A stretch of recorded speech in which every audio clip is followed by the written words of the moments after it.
So this is a great exercise for building. Now we talk about the lumbar-pelvic hip complex. A lot of injuries occur in soccer: groin pulls, quads, hamstring, lower back. So we're going to go 3-point lunge, working on getting that motion right there, building strength and stability in that motion right there.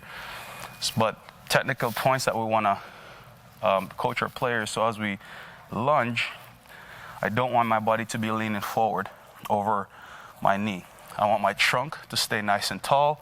So as I lunge, my trunk stay nice and tall, 90 degrees, and the leg behind, and that kneecap is just going to the ground, not necessarily touching, but going towards the ground, going down 90 degrees.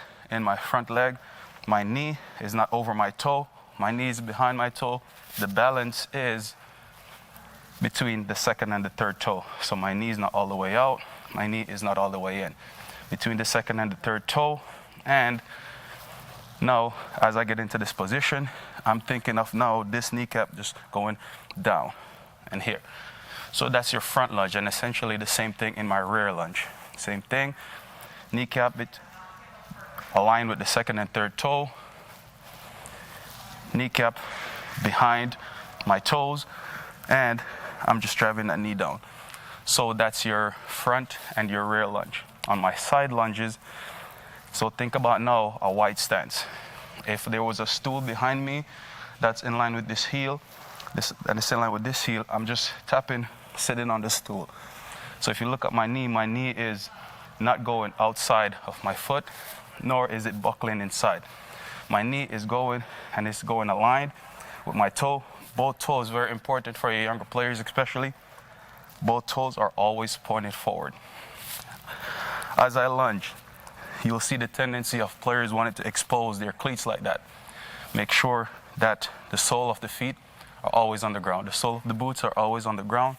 Both toes pointed ahead. So as I lunge here, soles are still on the ground. Both toes still pointed ahead. Trunk nice and tall. I'm just sitting back, powering up.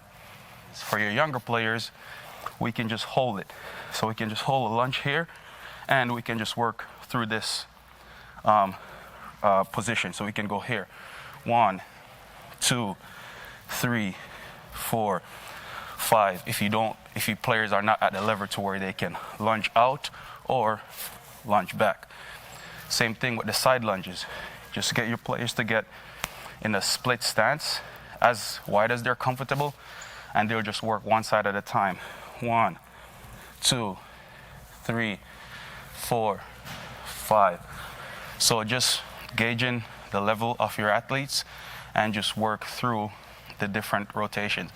For your high level athletes, ideally we would want to go 5 front lunge, 5 side lunges, and 5 rear lunges. So the whole rotation would look, on my right side, I would go 1, I would pop back up, find my balance.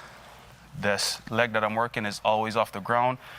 2, pop back up, leg remains off the ground. Add in that balance component for your higher level athletes. Rear lunge, 3, pop back up, and then I just repeat it again.